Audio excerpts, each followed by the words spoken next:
you introduce me somehow, or how does it? Yeah. We are live now. So hello, everybody. Welcome to this new appointment with the Latin American webinar on physics. Today we have a very nice webinar because our speaker is Marco Drewes from Université Catholique of Louvain in Belgium. So please, for all the people that is following us, remember to follow us in Twitter, to comment your colleague mates or office mate in the university. We are making all of this to make more accessible science and physics, or high energy physics, astrophysics, different topics that are hot topic now in physics. So don't forget to subscribe to our YouTube channel, to our Twitter and Facebook, and you can get all the news about what is happening with this webinar series. So today, the speaker, as I said before, is going to be Marco Drewes from the Université Catholique de Louvain in Belgium, as I said before. But nowadays he's a junior faculty in that university, but before he have done several postdocs, one in Lausanne, in Switzerland, in the Université Professionnelle, I don't know, the EPFL of Lausanne in Geneva, in Switzerland, sorry. And after that, he did also a postdoc in Aachen University in Germany. And before that, the last postdoc position before the one that he already have in junior faculty in Belgium is in the Technischen Université of Munich in Germany. So the talk of his webinar is very interesting because he's gonna tell us about the search of heavy neutrinos. And here we have Marco. Please, Marco, how are you? Hi, thanks for this very nice introduction. So I have to say this is the first time that I do something like this webinar talk. So I'm a little bit shy, and please don't hesitate to correct me if something goes wrong or to interrupt. Yeah. So I'm going to share my screen from now on, and okay. I hope everything works out. Right. Share. All right. Does it work now? Yeah. As soon as you put full screen. Yeah. Perfect. Can you guys see the slides? Yeah. All right. And you can hear me. So that sounds good. So I'm going to talk about the search for heavy neutrinos. And in fact, when I say heavy neutrinos, I mean these particles that I'm going to talk about, they're known under various different names. They're also sometimes being referred to as right-handed neutrinos, stereo neutrinos, or heavy neutral leptons, or HNLs. So these terms are all closely related, and I'm essentially going to use them more or less synonymously. So if I sometimes say heavy neutral lepton or stereo neutrino, out of habit, that please don't get confused. I mean, throughout this talk, all these terms refer to precisely the same particle. All right, so here's a little overview of what I'm going to talk about. I'm going to first try to motivate what is called the low-scale seesaw mechanism, and then a specific model, specific implementation of this mechanism called neutrino minimal standard model. I'm going to talk about searches at LHC a little bit, and then about searches at fixed target experiments, and finally about how one can interpret the data if we actually find such a particle. So let's start with the motivation. So I was told that most of the people in the audience would be particle physicists, so I assume that you have all heard of the seesaw mechanism before, but let me briefly recap it anyway. So the seesaw mechanism is a way to give mass to the neutrinos, and it's based basically simply on the observation that all fermions in the standard model, with the exception of neutrinos, come in left-hand and right-handed chirality. That's illustrated in this picture here on the left. Except the neutrinos, in the standard model, they only exist with left-handed chirality. And the idea of the seesaw mechanism is very simple. We just fill these gaps here. We introduce right-hand neutrinos, so this picture looks more complete. And at the Lagrangian level, that looks like as what is shown above here. Oh, that was too fast. So to the standard model Lagrangian, we add the right-hand neutrino, so we add a kinetic term. Then we couple the right-hand neutrino so this is the right-hand neutrino, to the left-handed lepton doublets in the same way as the charged leptons coupled to left and right-handed parts coupled to each other. So L here is the left-handed lepton doublet, and H is the Higgs field, and this is the right-hand neutrino. Then you are, and F is a matrix of U-cover couplings. But then there's something special about the right-handed neutrino because it is a gauge singlet. It is allowed to have a Majorana mass term. That's what's indicated here. So down here, in the second row, you see this Majorana mass term. This is forbidden for standard model fields because of gauge invariance, but the right-hand neutrino can have it. And this introduces a new mass scale to the theory. So the standard model has only one mass scale, like the Higgs wave, or maybe 2 if you introduce this Planck mass. And here we introduce 1 or several, depending on the number of heavy neutrinos that we introduce, new mass scales. And with this mechanism, we can potentially explain the neutrino masses, but also maybe the baryon or symmetry of the universe by leptogenesis. All these right-hand neutrinos could be dark matter candidates, or they could explain different oscillation anomalies. And which of these problems we can address basically depends on the magnitude of this new mass scale that we add here. So generally, it's assumed, okay, apart from the Majorana mass, once electroweak symmetry is broken, these interaction terms up here, they turn into Dirac mass terms because the Higgs is to be replaced by its expectation value. Then we have a Dirac mass term here. And it's generally assumed that this Majorana mass term here is much heavier than the Dirac mass term, in which case we are in the so-called seesaw limit. And in this limit, what you can see is described down here. Then there are 2 classes of mass eigenstates. So this, so the nu R and nu L are the chiral states. And here on the left, you can see down here, you can see the mass eigenstates little nu and capital N.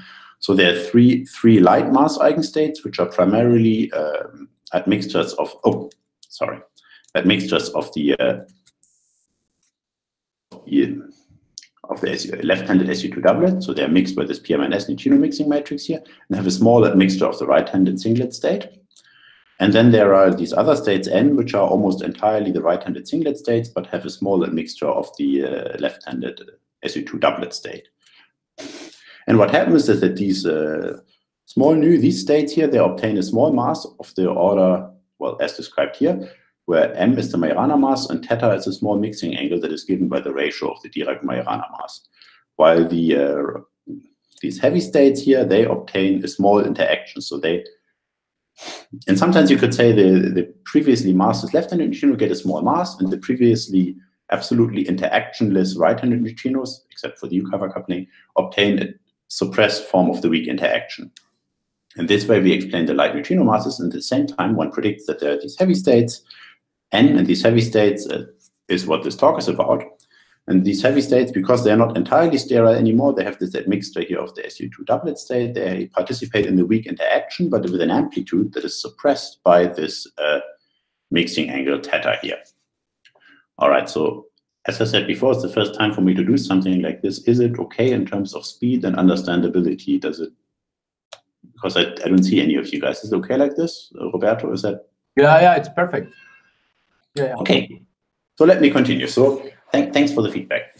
So, so Safwan introduces this new mass scale M, the Majorana mass scale, but as you can see from this formula here, for the light neutrino masses here, the mass scale is actually not fixed by the requirement. So here, this is the light neutrino mass matrix, which we know to some degree. On the right-hand side, you see that this is combined by the combination, given by a combination of the Higgs wave, the U-cover, and the new mass scale. And you see that neutrino oscillation data can only constrain this combination of mass and coupling. So therefore, we cannot uniquely reconstruct the value of this Majorana mass scale by observing light neutrinos. And in fact, the range of allowed values for this heavy Majorana mass scale is very big. So in this slide, I try to summarize a little bit the implication for neutrino physics, cosmology, and high energy physics for different choices of these mass scales. So on the axis here above, you see the electron volt, kiloelectron volt, mega electron volt, different possible choices, and then you see the implications here for the different fields. And you see the big blue bar says that basically the seesaw mechanism works for almost any choice of this Majorana mass scale. So, and that's again because of what I said before, the light neutrino masses are given by the ratio of the U-cover squared and the Majorana mass. So therefore, I can always adjust, and since the U-cover coupling constant and the Majorana mass are both unknown, I can pick any value of the Majorana mass scale and then make this consistent with light neutrino properties by simply adjusting the U-cover coupling correspondingly. So from purely neutrino physics viewpoint, basically any choice is possible. However, of course, for cosmology and for experiment, it does make a big difference whether these particles have a KeV mass or a GeV mass or a gut scale mass. You can see in particular if they're very light, then they act as dark radiation and contribute to N effective and CMB. For intermediate ranges of KeV, they can be the dark matter, and for masses above a few tens of MeV, they can explain the baryon asymmetry of the universe via leptogenesis. And of course, experimentally, it also makes a gigantic difference what is the mass of these particles when you want to look for them. And I'm mostly going to focus a bit on masses between the pion mass and the mass of the W boson, because that's where searches for these particles are most efficient. So we keep in mind there are two important parameters: the Majorana mass of these particles and this mixing angle that gives you their interaction strength. So this whole picture of masses and coupling was, yes, I have this really, I'd like to show this nice artistic illustration of this. So this is here's the standard model, which is what we know, and then it's not clear whether the heavy neutrinos are very massive or if they're not so massive but feebly coupled, and depending on in which direction depending on whether they are heavy and a bit stronger coupled, or light and very feebly coupled, we have to look for them either in high energy experiments or in intensity frontier experiments, and that's what I'm going to talk about in the following. This picture was taken from the cover picture of next month's edition of the German Physical Society's journal, which is actually has still neutrinos as their cover story, which I think is very nice because it means that we are not the only one who are interested in this stuff. Okay, so but now let me come to the actual topic of my talk. So I said this mass scale can have any value, and typically people assume that the Majorana mass is very large because of granularification and things like that. And now I'm trying to convince you that masses between the pion mass and the W mass are well motivated. So how does that fit into the picture? So in my opinion, there are two reasons why one could believe that a relatively low scale of the seesaw is interesting. The first one is the hierarchy problem. So it's well known that the Higgs mass is not stabilized against radiative corrections. So if you introduce some very heavy degrees of freedom, then this will destabilize the Higgs mass, and that leads to the weak hierarchy problem. However, if there are no heavy states, then there is also no weak hierarchy problem. So if we somehow manage to address all the problems of particle physics and cosmology at low scales, then there's no hierarchy problem. So this is a motivation why physics might sit at low scales. And the second motivation has to do with the properties of the Higgs particles, which are measured quite precisely now. And the picture that emerges is that, okay, first of all, the properties of the Higgs are such that the standard model electroweak vacuum is just at the verge of stability here. That's shown in the right plot, where you have the Higgs mass and the top mass, and you see that in the green region, the standard model vacuum is stable, the red region, it's unstable, and we're just at the verge of stability. What I find even more interesting is shown on the left plot here, to see that the Higgs particles properties seem to be tuned just in a way that the standard model in principle could be a valid effective field theory all the way up to the Planck scale. So if the properties of the Higgs particle were slightly different, so its interaction strength would be a little, self-interaction would be a bit stronger, or its mass would be a bit different, then we would very easily either end up in an unstable universe or end up with a standard model that becomes non-perturbative at scales below the Planck scale. But for some reason, the Higgs properties are precisely such that the standard model can be extrapolated to very high energies. So maybe that tells us something. So maybe that means that there is no intermediate energy scale between us and the Planck scale, and then all the new physics problems should be addressed at the electroweak scale or below. All right. So one very specific model that has been studied a lot and which I'm going to use as a benchmark model throughout this talk is the neutrino minimal standard model. And it's based on the idea that there are 3 right-handed neutrinos, and 2 of them have degenerate masses in the GeV range, and the third one has a keV mass and is a dark matter candidate. This model was invented by Asaka and Shaposhnikov. From a phenomenological viewpoint, it is basically effectively a theory with 2 right-handed neutrinos, because the dark matter candidate practically decouples and it will not be seen in collider experiments. So it can be seen as effectively a theory with 2 right-handed neutrinos from a collider viewpoint. And but that doesn't matter so much, because for most of the pheno aspects that I'm going to talk about in the following, it doesn't really matter whether the right-handed neutrino that I'm talking about is part of this new MSM or not. I'm just introducing that as a benchmark model. All right, but this model, okay, now I said that there are 2 particles with masses in the GeV range and 1 in the keV range, and those 2 in the GeV range should be mass degenerate, while the keV particle is almost decoupled to be a dark matter candidate. That looks like a very specific spectrum. So you would think, like, why the hell should nature be like that? That looks super artificial, right? But it's actually not as artificial as one might think, because of symmetry reasons. So the standard model has a global B minus L symmetry, where B is baryon number and L is lepton number. And if one assumes that the seesaw, so the extension of the standard model, respects a generalized version of this B-L symmetry, then one actually expects precisely the kind of mass spectrum that I just described. And that can be seen by writing the mass term here and the U-cover coupling here in precisely the way how it is written now here. So I'm in a basis where the Majorana mass is diagonal. And in this formula, all the Greek letters are parameters that go to 0 in the limit where the symmetry is exact, where the Latin letters survive. So what does that tell you? So that tells you in the symmetric limit, okay, first of all, if you write things in this way, there is only one dimensional parameter, this average seesaw scale here in front. And that we can place near the electroweak scale for the reasons that I already tried to convince you of on the previous slides. And then there are all these small parameters that go to 0 in the symmetric limit. And if you send those to 0, what you find is that you have a pseudo-Dirac pair. So the first two of these particles become mass degenerate. You see these two mass eigenvalues become exactly the same when limit mu equals 0. And the couplings also become the same. So these two guys form a Dirac spinor, while the third one becomes massless or very light and decouples because there are only epsilon suppressed couplings here. So that tells me that you get a pair of degenerate states, which is precisely what you need for resonant leptogenesis, and a lighter particle that is very feebly coupled, which is precisely what you need for dark matter. So this whole scenario can actually be justified by some symmetry, and at least technically it's natural. All right, so much about the motivation for this whole business. So now let's go to the experimental searches.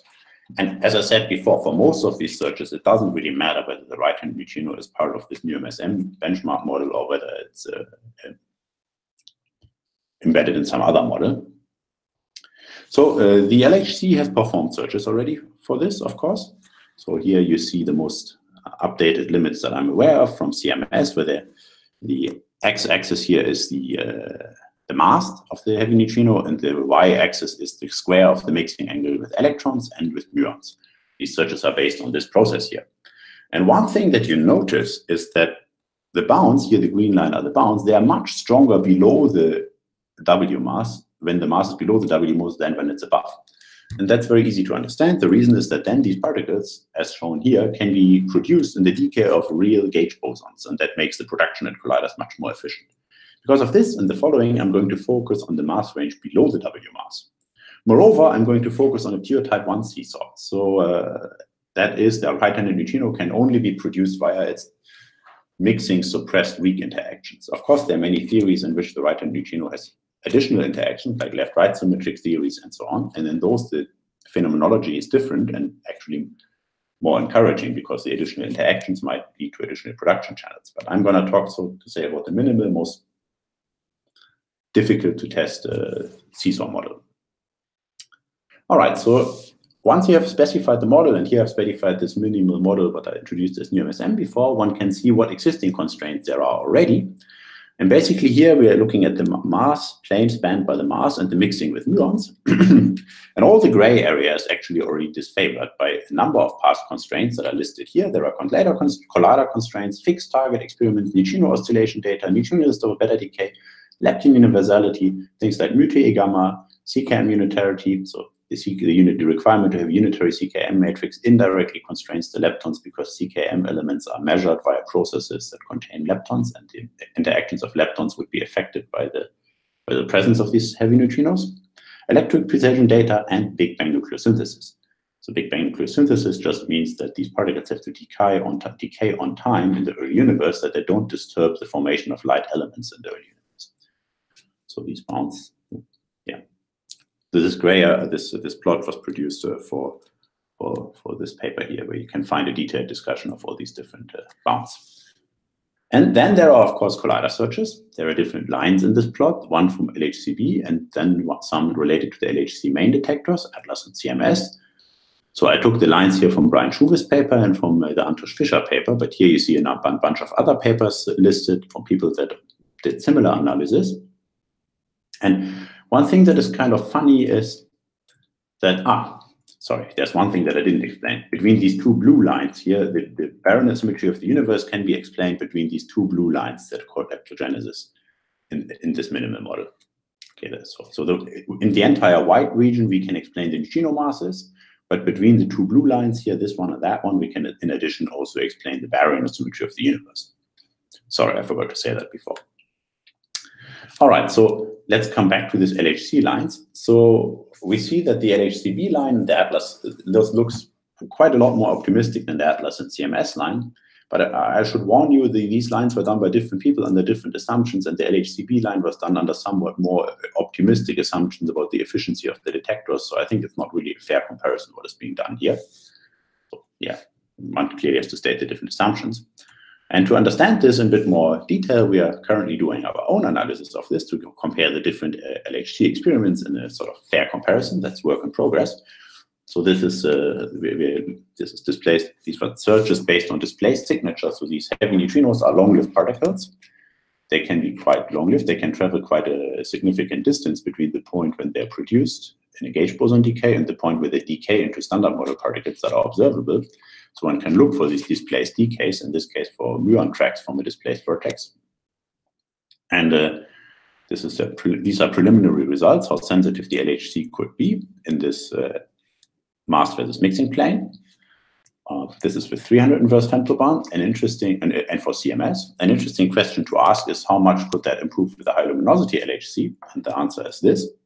Here, these different lines that you see just correspond to different assumptions about the detector efficiency and things like that. So there are slight differences in the shape of this line depending on what you assume about these things and about the part of the detector volume that can effectively be used for these searches and so on. But you see what all these lines, they have the same common overall shape, and the shape can be understood quite easily. So there's always a lower cut because the production cross-section becomes too small. So this U squared here is the same as theta squared, that is the square of the mixing angle on the y-axis. So if the mixing angle is too small, the production rate for these particles simply becomes too small, and you don't make enough of them to be seen at the collider. The event rates go to 0. So there's always a lower cut like this.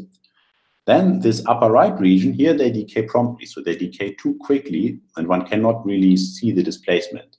And since this is a displaced vertex search, then you cannot remove you can't remove the background that easily anymore from the signal.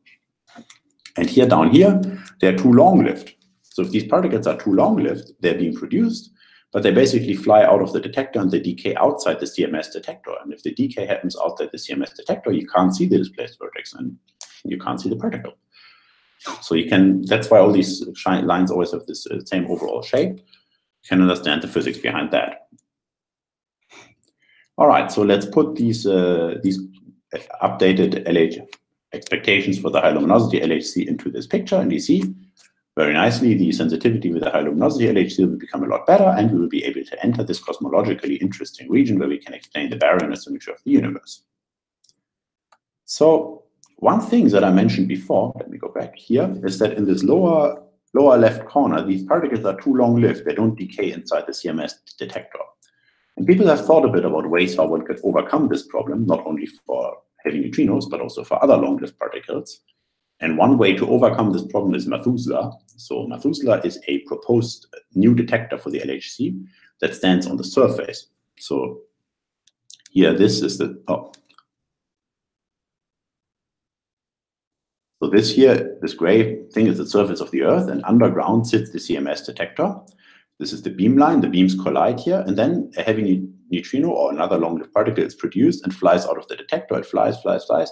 It reaches the surface of the Earth, comes out, and decays. And if you build a huge detector volume on the surface of the Earth, then like a huge building, then you could observe this decay of these very long-lived particles. And that's the idea of Methuselah.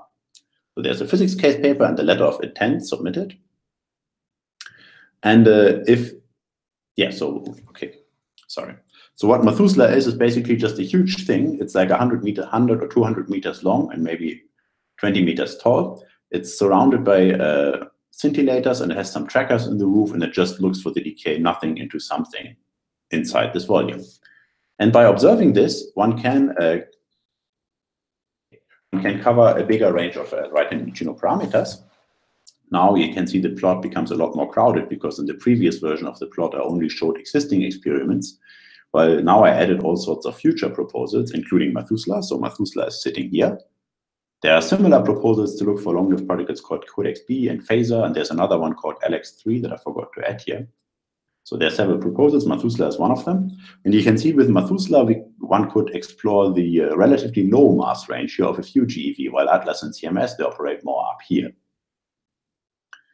And typically, colliders operate more up here, and down here, where we see Methuselah would compete not with colliders, but with a fixed target experiment, such as Na62, or similar, or the proposed chip experiment, or a similar facility at the T2K beam. So generically, one can say that the masses above the B meson mass, they are more testable at colliders. Masses below the B meson mass are testable at fixed target experiments.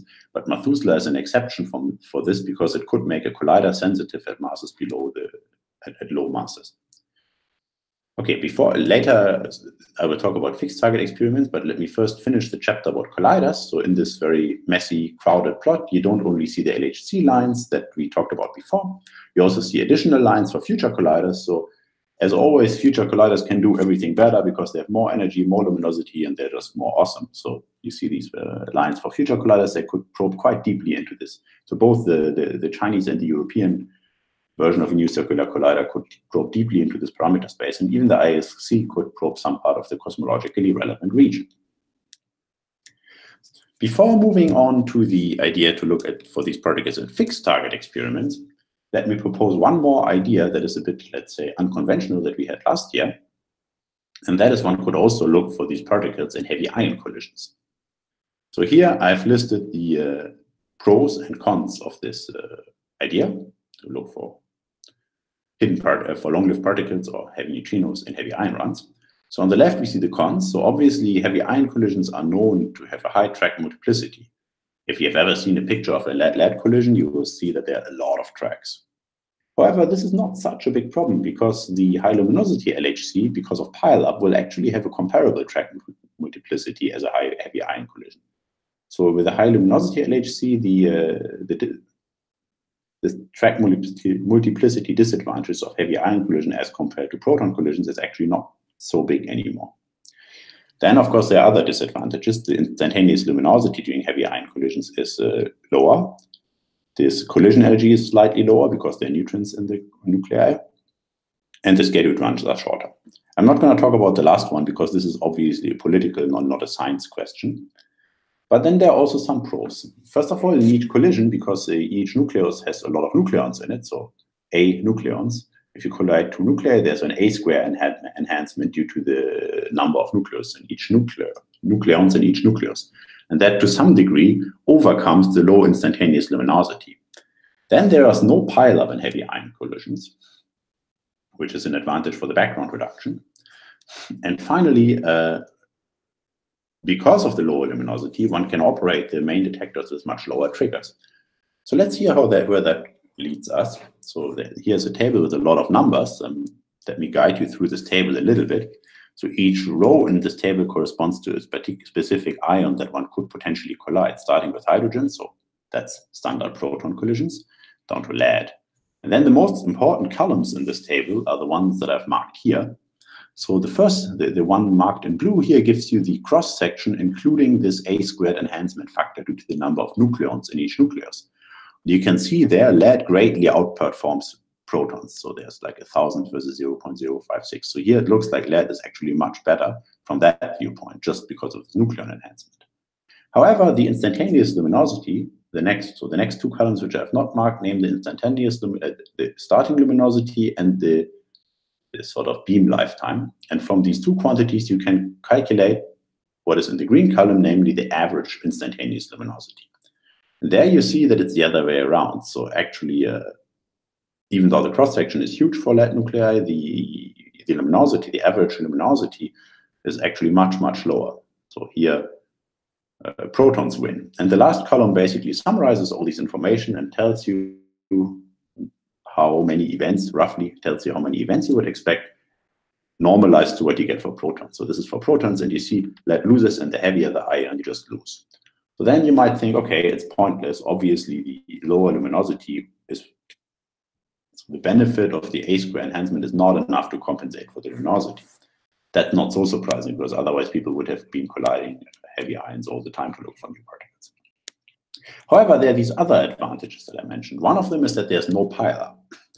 And no pileup means that there's no danger of misidentification of the primary vertex because all the tracks originate from the same femtometer-sized region where the nuclei collide. So this is illustrated in this in this little picture here, where here you have the beamline and these red dots indicate different collisions. So that's the pileup, and here's a real primary vertex, but you might think that the particles, here's a neutral, the long-lived particle that decays there, and then you can see you might misidentify the primary vertex. We haven't this worked out in detail yet, but we're working on it. And the other advantage is that that due to the lower luminosity, the triggers of the main detectors can be run with much lower cuts, in particular in transverse momentum. And that's quite interesting because, for example, heavy neutrinos can be produced in B meson decays. Like that's where the line for Methuselah came from that I showed before. And B mesons are produced in much larger numbers than W bosons at the LHC. The problem is that typically the heavy neutrinos that are produced in B meson decays, they have a too small PT to be seen by the main detectors. The PT is like below the standard triggers and even below what future triggers assume to be. So you can see like more than 99% of them have PT below 25 GeV. But during the heavy ion runs, because of the lower luminosity, one could lower the triggers and then look for these and benefit from the fact that the production rate for B mesons is much larger than those for W bosons. And of course, whether or not that is efficient depends also on the luminosity, and because the luminosities are different for different isotopes, we have checked this for protons, lead, and for argon. And we find here that actually, even if you take this effect into account, lead is still worse than proton. So proton still beats lead. Proton collisions beat lead collisions. However, argon collisions might be favorable and give a higher sensitivity than proton collisions. That's shown in this. So here, red is lead, and violet is proton, and blue is argon in terms of estimated sensitivity for assuming equal running time. That's pretty cool. So now you might think, hey, why the hell should we think about argon? Because they don't collide argon at the LHC. They collide lead. But that's actually not true, because the heavy ion community is anyway thinking about using lighter isotopes such as noble gases, because it gives you longer beam lifetimes. So this could actually possibly be done in a parasitic mode on top of normal heavy ion runs. All right. So that was it for the colliders. Let's move on to the fixed target experiments. Apart from colliders, one can also look for these things in fixed target experiments. The ultimate fixed target experiment in the foreseeable future would, of course, be SHIP, but SHIP is not yet approved. And meanwhile, we can already do, or not we, but our experimental colleagues that are smart enough to operate these machines can make searches for these particles at Na62. So Na62 is basically a little SHIP, or the other way around, Na62 people would say that SHIP is Na62 on steroids. So depends on from which perspective you want to see it. So this is how Na62 looks like. On the left corner here, you see this hole. It's a experiment that is built in the CERN North area, and the primary purpose is to look for pion decays, for kaon decays into pions and neutrino, antineutrino. That's a very rare decay in the standard model, but it can also be used to search for heavy neutrinos. Above here, you see my own view of the Na62 experiment. Experimentalists would probably disagree with this very simplified way of looking at it, but it's sufficient for the purpose now. Na62 can look for heavy neutrinos in two different modes. So it can do that in the regular modes. So the way how the experiment is regularly operated is that, so let me see, a proton beam is sent on a target, crashes into the target, then mesons are being produced. From that, a kaon beam is extracted through a collimator. The kaons fly. They fly up to here. There's a decay volume. And in the decay volume, the kaons decay. And they can, amongst others, decay into heavy neutrinos. And because it's two-body decay, so the kaon would decay into heavy neutrino and a charged lepton. And because it's a two-body decay, if there's a heavy neutrino, you would see a peak in the emission spectrum of the charged lepton corresponding to the heavy neutrino mass. And this kind of search have actually been done already. You can see that in this paper here, such search has been done. However, there's yet another way how one can operate the Na62 experiment. And this other way is called the dump mode. So I said before that Na62 can be used like a little ship. like when I say that, I really refer to this dump mode here, because in this mode here, in the first mode, in the kaon mode, it is actually quite different from ship. It's a kaon experiment. But in this sort of dump mode, it is basically like ship. And in the dump mode, what you do is you don't you remove the target and you basically smash the proton beam into the collimator. The collimator acts as a beam dump, and you produce all sorts of mesons in this dump. For example, also heavier mesons than kaons. And these mesons fly a bit, and then they decay. They decay into heavy neutrinos and standard model particles. The heavy neutrino can fly on, and then it might decay in this vacuum vessel here. So in the vacuum vessel, you see a decay nothing into something, so sort of charged particles, tracks appearing from nowhere. And that's a signature that you'd look for. And that's exactly what the ship experiment would do. So in that sense, Na62 is a little ship. This mode has the advantage that you can probe heavy neutrino masses larger than the kaon mass, because in the first mode, obviously, because the heavy neutrino is produced from a kaon decay, you can only look for heavy neutrinos with masses lighter than that of the kaon. Here you can also go to larger masses. So let's look at some results and forecasts. So in the kaon mode, there are already some published results. So on the left, on the plot on the left, we see the constraint from Na62 in the, again here, the x-axis is the mass and the y-axis is the mixing angle compared to the past experiments. And since the plot is a bit messy, let me point you this here. This is the current Na62 limit, and these all others are limits from other experiments. But Na62 is taking more data, and soon it is expected to outperform all other experiments. On the right, you see the mass resolution of Na62 in different channels, and that is actually very interesting. You see these guys have an MeV mass resolution. That's amazing. It's in particular amazing because the right-hand neutrinos, if they really do leptogenesis, a popular scenario how they could do this is resonant leptogenesis, in which case you expect them to be mass degenerate.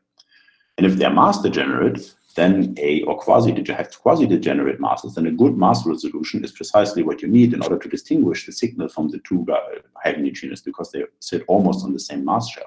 So here the good mass resolution of Na62 is actually very important if you want to test leptogenesis. So that's for the kaon mode.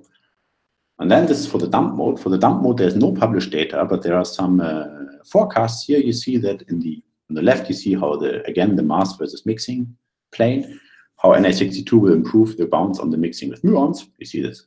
The improvement will be roughly half an order of magnitude. But more spectacular, when it comes to the mixing with tau, you see that Na62 can improve the existing bounds by several orders of magnitude. So that's pretty cool. So yeah, here is the same thing shown. Here's the Na62 line, the same thing shown together with all the other bounds that I discussed before. Okay, so now I've talked a lot about how one could potentially discover heavy neutrinos. Now, one crucial question is, let's assume we do find some heavy neutral particle at the LHC or in some other experiments. How do we know that this particle is actually the right-hand neutrino that we are looking for? That is, how do we know that this particle is responsible for the generation of neutrino masses, or maybe even for leptogenesis? Can we sort of study its properties in a way that we can test this hypothesis? And this is possible, at least in this minimal model, this NUMSM model that I introduced before, which is basically just the standard model extended by right-hand neutrinos and nothing else. And effectively, we're looking at the type 1 seesaw, so the standard model extended by 2 right-handed neutrinos. In the NUMSM, there's a third one that is a dark matter candidate, but because this dark matter candidate has to be very feeble to be long-lived enough to be the dark matter, it practically decouples from the system, and it can be neglected for in the content, well, when talking about collider experiments, because it is not effectively produced at detector colliders. So for collider pheno, we can talk about only 2 right-hand neutrinos. And then to see what we know and what we don't know about these particles and what we might learn, it's convenient to look at these so-called Casas-Ibarra parametrization of the U-cover coupling. So F is again the U-cover coupling matrix, and it can be written in the following way, as indicated down here. And here I've indicated in green and red stuff that we know and stuff that we don't know about the U-cover coupling. So first here we see the Higgs VEF, 1 over the Higgs VEF, we know the Higgs VEF. Second, here is the PMNS matrix, so the light neutrino mixing matrix. So inside this matrix, there are neutrino mixing angles, which have been measured, but then there are the Dirac and Majorana phase, which have not yet been measured, so they are not yet known. Then this here is the light neutrino mass matrix. In this parameterization it appears. So the mass splittings between those guys have been measured, but the absolute mass scale has not been measured. However, in this minimal model, because there are only 2 right-handed neutrinos, the prediction is that the absolute mass scale is basically 0. So the lightest standard model neutrino should be 0. So even though this quantity is in principle unknown, it's in this minimal model, it is fixed.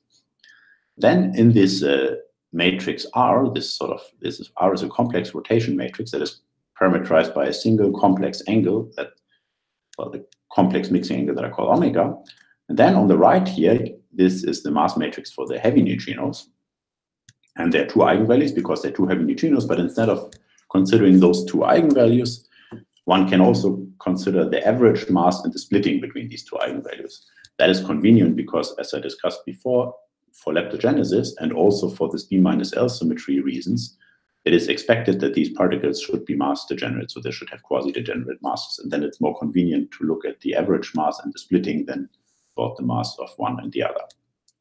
All right, so that leaves us with only 6 unknown parameters. So the average mass and the mass splitting of the heavy neutrinos here, then the real and imaginary part of this mixing angle omega in the R matrix, and then the the Dirac and Majorana phase. The Dirac and Majorana phase in the light neutrino mixing matrix.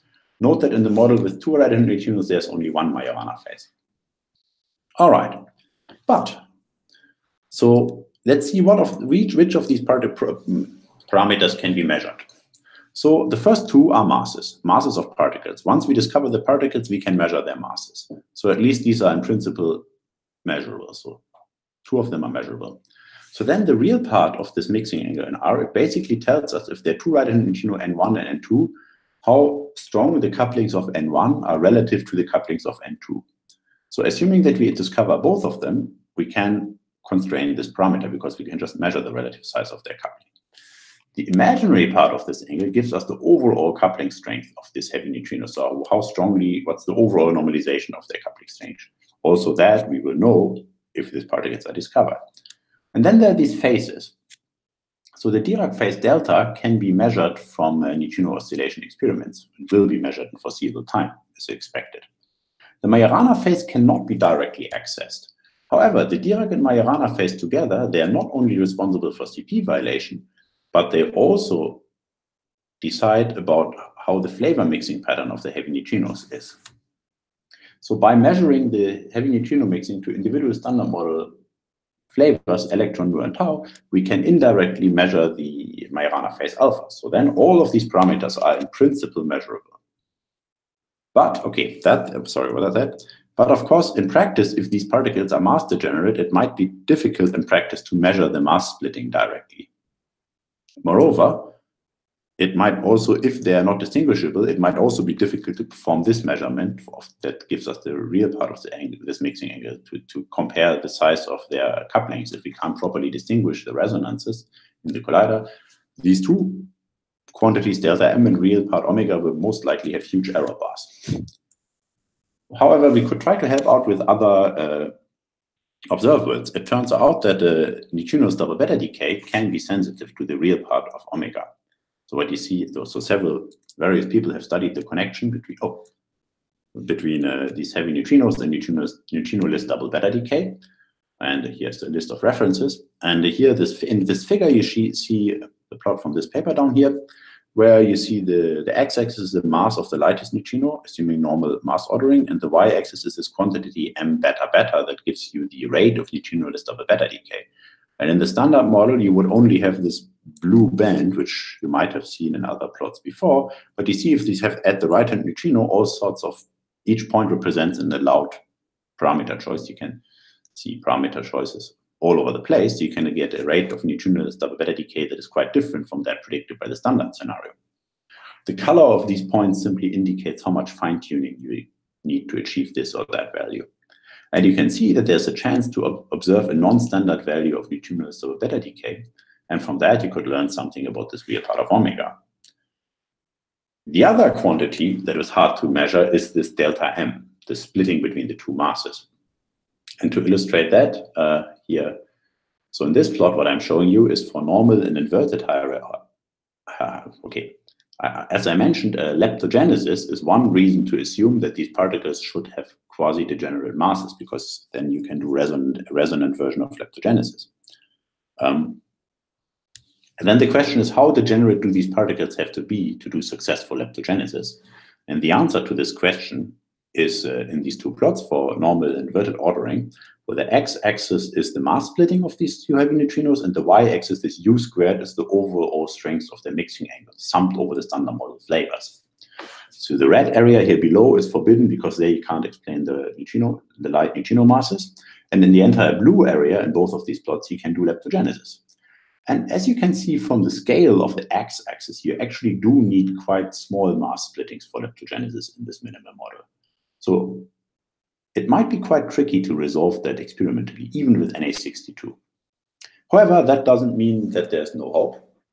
So on the right end of this plot, the mass degeneracy is not so big. There you might actually be able to discriminate these two masses directly kinematically. For smaller masses, for smaller splittings, you probably can't dissolve the resonances at the collider. However, one can do some indirect tests. For example, one might look for oscillations of these right-hand neutrinos into each other in the collider by comparing the rates of lepton number violating decays and lepton number conserving decays of these particles. So lepton LNV here stands for lepton number violating, LFV for lepton flavor violating. And that can give you, so that tells you the Diracness or Majorana-ness of these states. So okay, I don't have too much time to go into detail now, but by looking at these observables, one might be able to indirectly say something about these mass splitting. That's been worked out by many people, mentioned, some of them listed down here, some of them actually, well, I don't know, some of them might actually be online here because quite a few of them work in South America. All right, so this is great because here we have in principle we can gain information about all these parameters from observation, which means that it's a fully testable theory, in principle, fully testable theory of neutrino masses and baryogenesis. So we can, in principle, constrain all parameters in the Lagrangian from different experiments. And it's also a very nice example of how collider searches and neutrino experiments can work together, and even other intensity frontier experiments like neutrinoless double beta decay can work together to explore something together. So I think I don't have too much time left, but in the last, how much time do I have left? You can still talk for another 10 minutes, more or less. Okay, then I rushed a little bit too much. Okay. Okay, I mean, don't worry. I mean, yeah. Well, we can also have a discussion just afterwards. So in the last few minutes, it's probably going to be less than 10. I'd like to say, sorry? No, okay, that's fine. So I claimed that all these things can in principle be observed and constrained, but of course, so far we haven't discovered the right-handed neutrino. So for example, the masses here, we don't know on the left, but do we actually know something about the other parameters? What do we know already? And this is a little bit annoying here. Okay, good. And what we already know one way to classify this is are these triangle plots here. So before I said that, okay, let me go one step back. So there are these Dirac and Majorana phase here, and they are responsible for the CP violation in the light neutrino mixing matrix. But I claimed that they also tell us something about the flavor mixing pattern of the heavy neutrinos, so their relative size of their coupling to E mu tau, and that we can actually measure indirectly these phases by looking at this flavor mixing pattern. And I'll explain a bit more detail what I mean by this. So in these triangles, we see basically how strongly a heavy neutrino would couple to electron, muon, tau on flavors. So basically there's so the three sides of the triangle are E and mu and tau. They're coupling to E, mu, and tau, but always normalized to their overall coupling. So this Ui in the denominator, so this thing here, is the sum of their coupling to all three flavors. So this is the electron coupling normalized to the total coupling of the heavy neutrino. So it's the fraction to which it mixes with electron as compared to the fraction how it mixes with muon. And you see that current neutrino oscillation data actually constrains this quite a lot. So for normal hierarchy, one is determined to sit in this red area. For inverted hierarchy, one must sit in this blue area here. The different shades indicate 1, 2, and 3 sigma contours of light neutrino oscillation data. And the reason why there are like two-dimensional areas in this triangle that are allowed is because we don't know delta and alpha. So there's basically, you can go around inside this allowed region by varying delta and alpha. Vice versa, that means that if I find the heavy neutrino and I fix it to some point in this triangle, I can extract information about delta and alpha. So this is what I said before about measuring these phases from the flavor mixing pattern. And we see in both cases that there's a hole inside this region. And the hole in the middle of this region comes from the fact that there's already some knowledge about delta from global fits to light neutrino oscillation data. And basically by varying alpha, the unknown phase, one goes around this hole. So if delta would be measured exactly at infinite precision in a future experiment, then one would reduce this parameter space to some kind of ellipse that goes around this hole. And by finding the right neutrino, one could indirectly measure alpha. All right, so yeah, that's what we know already. One can improve this. One can also put constraints from leptogenesis, which I don't have time to talk about, but let me just wrap this up by saying that, in my opinion, right-handed neutrinos are a very interesting extension of the standard model because they can explain various different problems. They can give neutrino masses, they can explain baryogenesis, and they can maybe even be dark matter candidates. And this model is very minimal. So if you just add right-hand neutrinos, you don't actually have so many new parameters. So in principle, this can be a fully testable model of baryogenesis and neutrino masses and maybe even dark matter, because at least in its minimal version, the seesaw model doesn't have that many free parameters, and we could potentially measure all of them or constrain all of them from experiments. Having said that, of course, all of this is based on the hope that the seesaw scale is below the TeV scale, because if the seesaw scale is very high, as it is in grainy type theories, then we, of course, have no chance to discover the heavy neutrino. However, if we're lucky and the mass is below the TeV scale, or maybe even below the electroweak scale, then there are many different experiments that are looking for these particles, and could be that they are going to be discovered in the next few years. Okay, thank you very much for your attention. Okay, thank you very much, Marco. It was a very nice webinar, in fact, indeed, very complete about everything related with the heavy neutrinos. So let's start before everything. Thanks, Marco, again. So before to start with the question round, we are gonna start with just commenting to the people that is following this webinar series that you can subscribe to our YouTube channel, as well as follow us in Twitter and Facebook. So maybe we can start with question from the people that is present here in the Hangout. So for instance, please, anyone just unmute themselves and ask to Marco. We have a question from Juan Carlos. Okay, I have a question, yeah. Marco, hi. Hi. I have a question related to the NA62 experiment. Okay. What is the process that makes this experiment sensitive to the mixing with the tau? Could you show me? There's a whole range of processes because it depends. Well, it depends on the masses of these particles, but basically especially for the low masses, it's the production of tau. So they can decay associated with the decay can occur together with the tau neutrino. Okay. So they can decay via the neutral current with the tau. So there's a heavy neutral lepton that can decay into a tau, that can basically go into a tau neutrino and then via the neutral current interaction. So that's why you can be sensitive to the tau mixing even for masses well below the tau mass. Okay.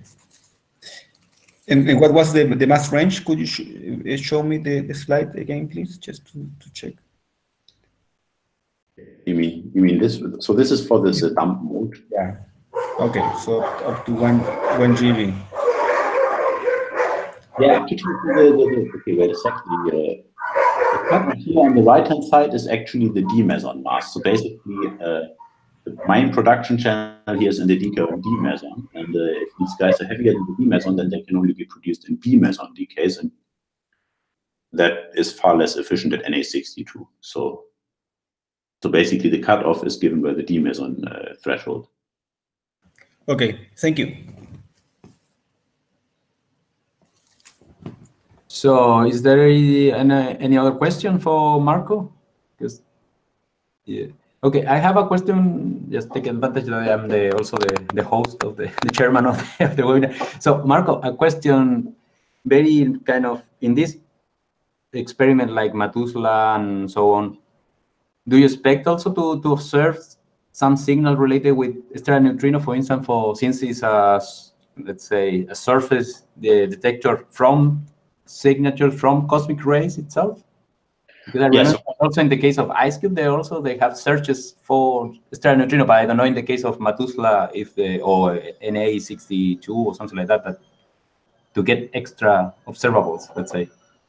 So I think cosmic rays, in the case of Methuselah, they are more your enemy than your friend, because they produce, of course, a background of tracks in the detector.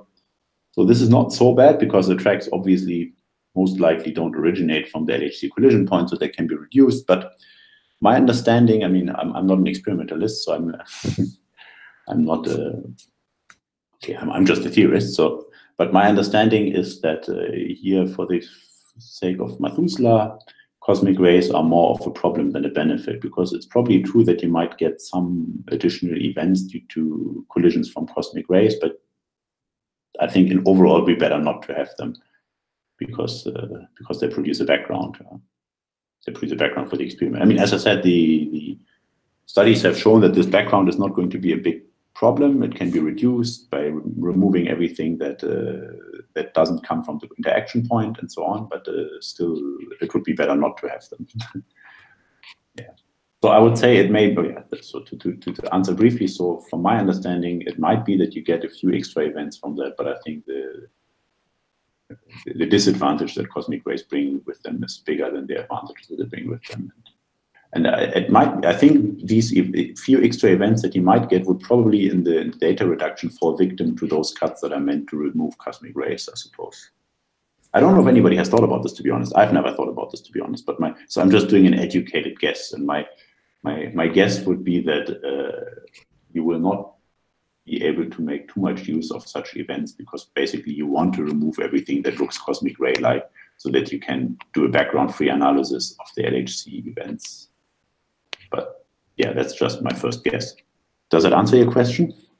No, yeah. I mean, any answer is good, because to have an idea what is kind of happening there. So another question, just very fast, because I guess there are people with more questions. What is the status, for instance, because you were talking that this kind of detector are going to be kind of LHC based. I mean, yeah, in LHC. Are there similar experiments planned for the other type of accelerator, like ILC or something like that, or it's much better to work with Hadron Colliders more than lepton colliders, something like that? I think, well, in Hadron Colliders, you get the biggest advantage, I would say. I mean, in principle, you can do this also with the FCCEE or so, and I would say, why not, you know?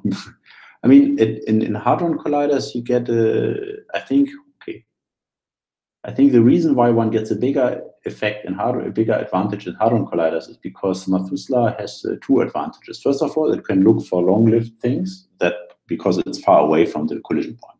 So that means that you can look for long-lived things. You lose part of this advantage because the detector doesn't have a 4 pi coverage. So there's a trade-off between having a smaller solid angle and then being further away and having a big detector. So that's the one side. The other advantage that Methuselah gains you is that you basically remove all the complicated stuff that happens in the main detector, like all this QCD stuff, other tracks. You don't have them, because basically the 100 meters of rock act as a very good filter for standard model backgrounds. So the second advantage of Methuselah is that you remove standard model backgrounds. And of course, of those, you have many more in Hadron Colliders than in lepton colliders. So I would say out of the two advantages that things like Methuselah offer, the second one is a bigger advantage for Hadron Colliders because of this background. Because you get a super efficient shielding due to the rocks. You see what I try to say? Maybe it's clear, maybe it's not clear. I don't know. Is it clear what I tried to say? Yeah, kind of. Yeah. I mean, the rock is the main filter for your signature, and also the big numbers that a Hadron Collider can produce. No, you have advantage of the statistic, let's say. Yeah, well, that's true. But an Hadron Collider would produce more sterile neutrinos in some sense, because yeah, exactly.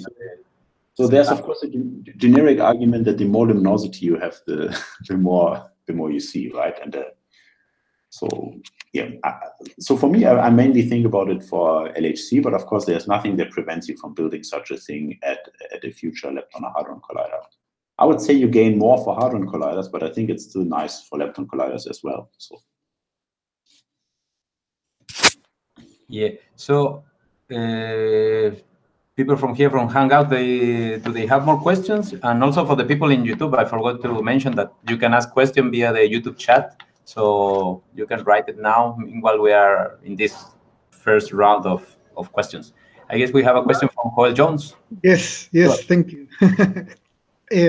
So I was a bit surprised by your statement that said that it might be possible to measure the real part of omega, because in principle you get the typical seesaw suppression and you need the imaginary part to give you the enhancement.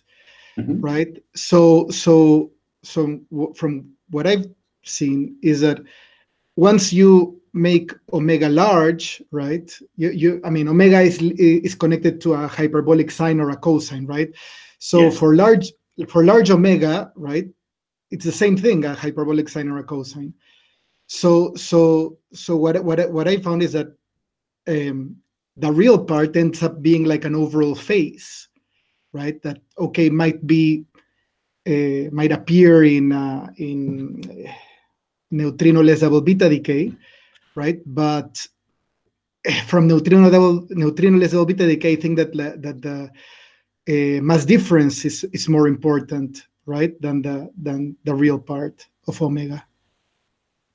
Well, both of them enter. So I think the real part, I mean, you're totally right that the real part of omega is the parameter that most likely is going to suffer from the biggest trouble to be measured. So it is true that if you want these, so let's put it like that. It's true that the imaginary part of omega leads to an enhancement of the signal, but this difference that you need to measure in order to extract real part, that is not enhanced in the same way. So in order to, you would have to measure a rather small effect on top of a big effect. So that is very, so apart from the problem that it's challenging to,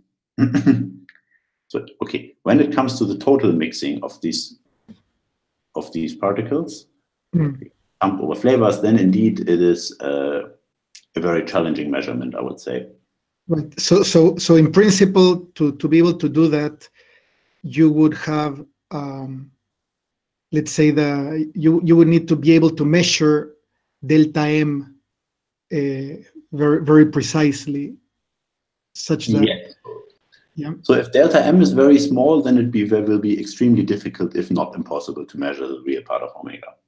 Okay, great. That's what I expect. With present technology, I'm quite pessimistic actually about measuring the real part of omega in any of the present searches.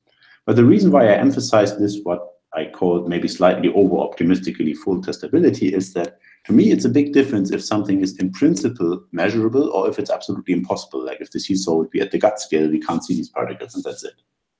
Right? So here my take is that if we discover these particles at NA62 or the LHC, then there will surely be funding for some more precise measurements. Right. Okay. So I agree with you that with present technology or present experiment, it will be very, very challenging to extract this real part omega. But I would still like to emphasize that it is in principle possible. Okay, great. Thank you. Okay, so I guess we have more questions. One from here in the question queue from Nicolas Rojas. Nicolas? Hello, Marco. Thanks Hello. for the nice talk. I wanted to ask for the NA62 experiment, more or less in a similar way as the question that Roberto did. Can you comment some in one or two phrases, what are the backgrounds that are involved, the most bothering backgrounds that you have on the experiment? And what are the regimes therein in which you are detecting neutrinos and heavy neutrinos, if it is elastic scattering, inelastic scattering, etc.? Can you... Yeah. So there are... sorry. No, go on, please. So the Na62 can be run in these two different modes that are shown by, this is the dump mode and this is this kaon mode. And in the kaon, so let me first talk about the kaon mode. So the kaon mode, you're basically, well, you first make kaons. That's what Na62 is supposed to do. And typically Na62 looks for very rare kaon decays into pi's and neutrino and antineutrino. But of course, if there's a heavy neutrino, there would be also a very rare decay into, where the kaon decays into heavy neutrinos instead. So in each process, so let's say if kinematically possible, in each process where you usually would expect a normal neutrino, you can expect, you also get a process where there's a heavy neutrino instead. And then here you would not, and in this kaon mode, you would not actually directly see the heavy neutrino, but you would see its effect on the kinematics of the associated lepton. So here the kaon, okay, let me try to, here the kaon flies, and then the kaon decays inside the detector volume. And then you don't see the heavy neutrino because it just basically flies away and escapes. It's neutral, you don't see it. But it has an effect on the kinematics, or so to say, on the emission spectrum of these charged leptons that are produced associated with it. And that's how you see the heavy neutrino. So that's the process in the kaon mode. Okay, and then the mass range is obviously restricted to the mass by the kaon mass, because you need to be below the kaon mass in order to make the heavy neutrino in a kaon decay. And then there's this other mode, which is yet still in a sort of more infant stage, where basically and in this mode, it's basically like a ship. So you make the heavy neutrino in whatever process here when the beam is dumped into the collimator, and then the heavy neutrino decays into charged particles. So practically, you can go to larger masses than the kaon mass here, but in reality, the heaviest meson, you can only go up to the d meson mass, because you could in principle also make heavy neutrinos in b mesons, but those guys would most likely have too much transverse momentum, so they would not hit the detector volume. They would sort of fly out here. You see, they would not enough of them would decay into the detector volume. And then here, basically, any decay channel of the heavy neutrino can be detected, because they always decay into standard model particles. So you can have charged and neutral current interactions, and you can have leptonic and semi-leptonic decays. You can look at all sorts of decay products here in the detector. So here, basically, practically, you are between you can measure up to masses. Well, sorry, maybe you can go up to the d meson mass. Okay, does that answer your question, or? Yes, but in principle, you want to be more specific? No. I wasn't thinking on anything specific, but in principle, you can detect other scenarios. In principle, it's not only heavy neutrinos that you can detect on Na62, but you can also detect dark matter, of course. So in that case, probably you will have some lows and lows of other byproducts of the decays, and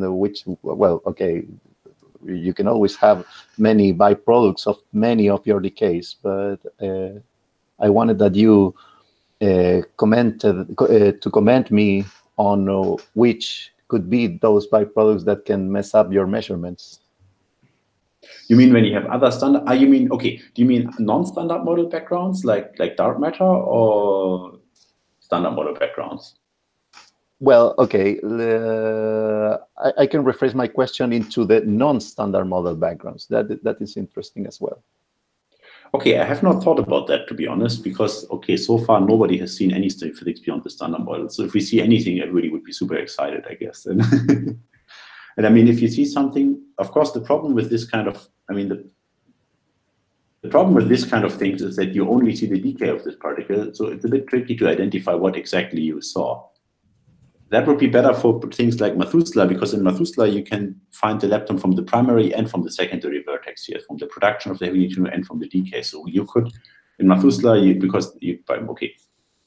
decay would be seen by Methuselah and the production would be seen by CMS. So you could combine these data sets to sort of learn more about the particle that was flying around there. In Na62, you really only have the information from these decay products, and okay, they're not many. So from a standard model viewpoint, we assume that it's a background-free analysis, simply because there is no standard model particle that could fly that far and decay. But of course, if you see something, to be sure that you have seen a right-hand neutrino, not some other dark matter candidate, you would have to look at many different channels and many different final states, and yeah, you see how they, rather the branching ratios into different decay final states of this particle.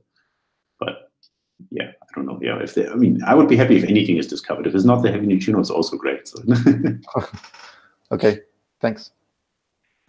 Okay, let's continue with the questions. So we have one question from the YouTube chat that is basically they're asking if from Hit Shield, let's say, his name appeared here, is like if there is kind of an online resource to compare different neutrino vertices interaction or multiple experiment observation, kind of, if there is kind of a website in which you can go to if you have doubts about stellar neutrinos, heavy neutrinos, you go there and you can make your exclusion plots and this kind of stuff.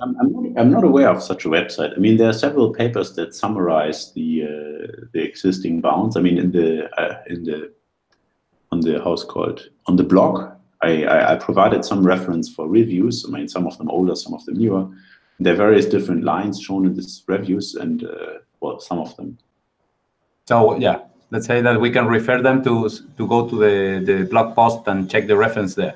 I would do so. You can either check the references throughout this talk, because I posted some references for. I mean, I'm not aware of any website where you can just look at the data, but so there's, for example, there's this review here. Oh, this Chun et al. Review down here that contains some information. And sorry, there is. So that's down here. This. And if you want to know for heavier masses, there's the ones. There's this review by Tai et al. That's for heavier masses, but all of them are given on this blog page. So I would probably just browse through the reference on the blog page. Okay, yeah, perfect. So now that we have still some very few questions from the Hangout people here. So first is the Federico. Please unmute yourself and ask. Yes. Hi. Hello. Can you hear me? Yes. Hi. Yes. Hi. Yes, I have two brief questions. One is, why did you consider only 2 heavy neutrinos? Was it for minimality? Because, I mean, if you have 3, then I expected maybe you cannot determine, so like, say, the angle omega or so, because you have more parameters. Yes, that's true. Okay, was it then for minimality? And second, about the case sorry. where you have a... I let you answer, sorry. No worries. I mean, for 2 reasons. I mean, first of all, it's kind of an Occam's razor approach. You say, okay, how much do we need? We don't know what is the absolute neutrino mass scale. And if the absolute neutrino mass scale in the standard model is 0, if the lightest standard model neutrino is massless, then you only need 2 right-hand neutrinos to explain neutrino oscillation data. So 2 right-hand neutrinos is basically the minimal model that you can use. So it's minimal, it has a small number of parameters, it's testable, so that's sort of minimality. The other thing is that before I showed this new MSM, like what is now on the slide. So there are 3 right-hand neutrino, but one of them becomes the dark matter candidate. So if you have such a model, like such a structure as it's shown on the slide here right now, where there are 3 right-hand neutrino, but there's a B-L symmetry, then okay, you can either argue from a pheno viewpoint and say I want one of them to be the dark matter candidate and it decouples, or I can argue from a model building viewpoint and say I want the B-L symmetry so that I can get large mixing angles for the pseudo-Dirac pair, but then also the third one should decouple in the symmetric limit. So either way, one of the stereoneutrinos is likely to, like either from the pheno or from the dark matter viewpoint, one could argue that one of them is likely to have very feeble interaction. Then one can look at an effective theory that describes the other 2. And that's what is the case in this new MSM model. So that in the new MSM model, there's a sort of deeper reason why the 2 right-hand neutrino picture is correct. But if you don't like the new MSM, if you want to forget about the new MSM, then one could argue just what you said. It's just minimality and testability. But I totally agree. If you have 3 right-hand neutrinos, the model becomes much bigger. The parameter space becomes much bigger. It becomes less testable in the sense that you can't extract all parameters. However, sorry, let me fast forward to the leptogenesis plot. You saw before in these plots, the region where leptogenesis works is always very restricted, right? There were these 2 leptogenesis lines. If you have 3 right-hand neutrinos, basically, well, now you can see the mass and mixing, and all these blue dots give you points where leptogenesis works. So if you have 3 right-hand neutrinos, leptogenesis actually works with much bigger mixing angles. So it's a trade-off. If you have 3 right-handed neutrinos, it's much more difficult, probably even impossible, to reconstruct all model parameters from observation. On the other hand, the chances for discovery of a cosmologically motivated model with leptogenesis might be much better, because the leptogenesis is possible with much larger mixing angles, which gives you much larger rates at colliders. So that's what is shown in this plot. Okay, great. And just regarding leptogenesis, I mean, you need a small mass difference. So at some point, you will have like radiative corrections which mess up with this mass difference. Or can you comment on that? Yes, there are two answers to this. So first of all, you need the small mass splitting only when there are two right-hand neutrinos. When there are three right-hand neutrinos, as for this plot here, you don't necessarily need the mass splittings to be small. So the requirement to have quasi-degenerate masses for leptogenesis is something that is specifically true only for the minimal extensions with two right-hand neutrinos. With 300 right-hand neutrinos, you can do leptogenesis without a mass degeneracy. If you want very large mixing angles up here at the Atlas and CMS range, then you need the mass degeneracy again. But somewhere here in the middle of the parameter space, you can do it without mass degeneracy. So the mass degeneracy is actually not absolutely needed. So that's the first answer. So the second answer is about radiative corrections. So if there is such a mass degeneracy, then I think it is well motivated to have such a mass degeneracy only in the, okay, sorry for rushing, but to go to the very end of the talk again. Only in this symmetric limit that I already mentioned here, in this B minus L symmetric limit. And in the symmetric limit, the mass degeneracy can be explained by the symmetry. So all these parameters, the Greek letters, would go to 0 in the symmetric limit. And that tells you that in the symmetric limit, you don't only get a mass degeneracy, but you also see that there's a specific structure in the U-covers. And this specific structure in the U-covers tends to tell you that so to say, radiative corrections are not arbitrary, if that makes any sense. So okay, so they are protected, basically. Yes, not 100%. Okay, yeah, I would have to look at the formula again to be 100% sure what exactly is the correction, but I think they are to some degree protected due to the symmetry. Thanks. I don't want to make a too strong statement right now because I forgot the exact formula, but yes, but they're not arbitrary. Let's put it like that. I think they are actually protected. Okay, we have two more questions, and then I guess it's time to finish this. Yeah, Juan Carlos, please ask your question. Yeah, I have a question. I think I already answered the question to myself, but again, related to the NA62 experiment, you showed this. Sorry. Can you go to this slide where you show the dam mode, please? This one? Yes. So you are not detecting the lepton. I mean the standard model particle decay from the mesons, right? From the no, this one's here. Yes. Yeah. Nah, you can't. Not in NA62. That's one of the great advantages of MATHUSLA. That in MATHUSLA you could see this part of the process with CMS and this part of the process with MATHUSLA, but not in NA62. And can you, in principle, have tau leptons, for instance, there as well? Yeah, I mean, if you have a B meson, then you can certainly make a tau lepton. Yeah, I suppose that you also took into account that contribution, because in principle, the tau can decay into heavy neutrinos as well, or maybe it's negligible. Yes, that was, I think that was not the dominant channel, but I think it's in the code. Yeah. Okay, thank you. Okay, so on the last question, because we are over time, from Joel. Thank you. Okay, so I'm asking this only because I've seen that you have hundreds of backup slides. So this is off topic, right? So what about the situation of dark matter? I understand that the new star observations really constrain it, but I don't know if there are any news or. Oh, so okay, there you have. I have this plot here, and it doesn't have the newest new star in it because there was a new star paper quite recently. I have to say I'm not an expert on the analysis of these X-ray data. So with the previous new star publication, there were some doubts by my collaborators who work on this about how robust their bounds are.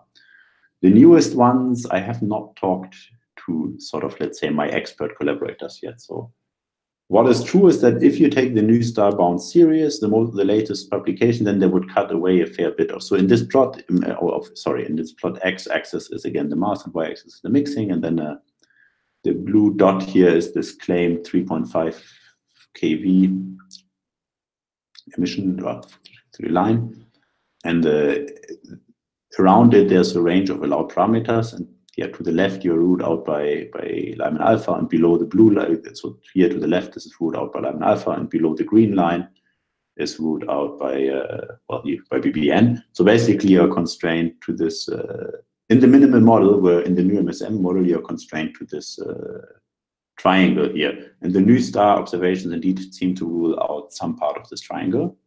However, there's also a remaining part of this triangle, so parameter space is reduced, but not zero. And also keep in mind that this lower bound here from BBN, it only applies in this minimal model where the heavy neutrinos are produced via MSW-like resonance from weak interactions.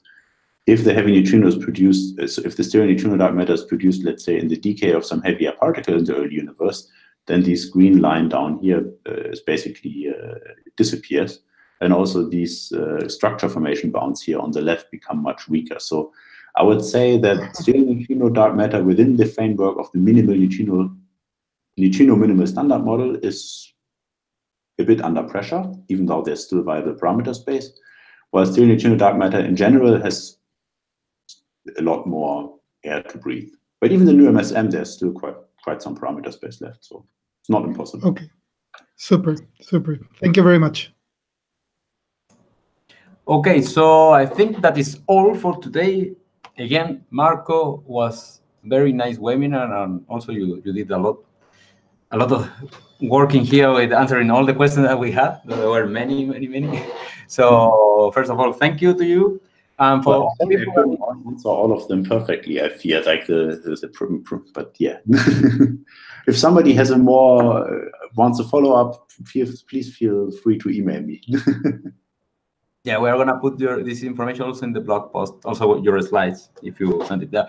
Okay. Anyway, so for all the people that is following us, thank you for watching this webinar series, to supporting us, and please don't forget to subscribe or to tell to your colleagues, mates at the university, in the office, whatever, that you can come here to know what is happening in physics, in research, in different topics related with particle physics and astrophysics. So for all the rest, thank you also for being here, for the attendance to this Hangout session, and see you next time. We are going to restart with the webinars again in March. We are going to have a little bit of holidays, let's say. And in March, we start again. So see you soon around here in YouTube. Bye. Bye.